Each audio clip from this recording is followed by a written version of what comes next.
Hi, Stephen Smith here, and I believe that I have a word from the Lord for you today. These words that I've been given have been all out of the Word of God, all out of the Bible. These verses are available to every single one of us, and I believe that they'll actually make a difference in your life. I know that it's made a difference in my life, and I wanted to take these things and share them with you. In fact, I encourage you to share them as well. If any of these words actually speak to you, I encourage you to share them with others in whatever media form that you get it in. But make sure that you pass this on to others. That's the best way for this word to really grow and to get out there. You can also follow me on Twitter at Stephen Preserve, or on Facebook, or you can even subscribe to my YouTube channel. The verse that I believe that God's given me today is 1 John 3:18.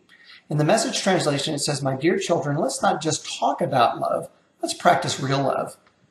The way that we can do that is to really define what true love is. There's been a line that's been blurred through the years in the different ways that we live our life and the different things that we hear and the different things that we absorb. We confuse what love is and what lust is. The best way for us to identify this is to say that love is actually something that you do for someone without expecting anything at all in return.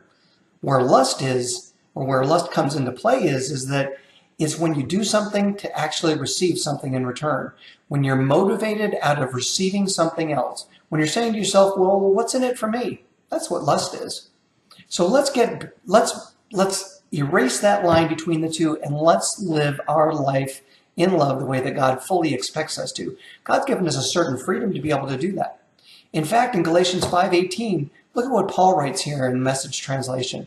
It's absolutely clear that God has called you to a free life. Just make sure that you don't use this freedom as an excuse to do whatever you want to and to destroy that freedom. Rather, use your freedom to serve one another in love. That's how freedom grows. If we can do that, then we can really change the way that our relationships grow.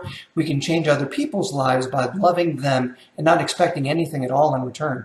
And in fact, Paul tells us in 1 Corinthians 13, he tells us what the definition of love is. He says, love is patient and kind. Love is not jealous or boastful or proud or rude. It does not demand its own way. It's not irritable, and it keeps no record of being wronged.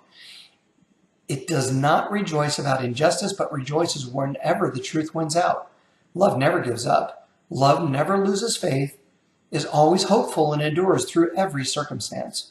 If we have love in our hearts, then nothing at all can change the way that we approach things. Paul tells us in Romans, the 12th chapter, he says, don't just pretend to love others, really love them. Hate what is wrong, hold tightly to what is good. If we can do that, then love will win out in every single chance that we have.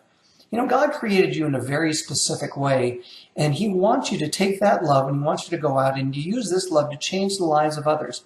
So this is the word that I believe that the Lord has given me today, and I'd like to share it with you. I've called every one of you to a life of sincere love and commitment to each other. Love like I do and live like you mean it. If you can do that, you'll change the world.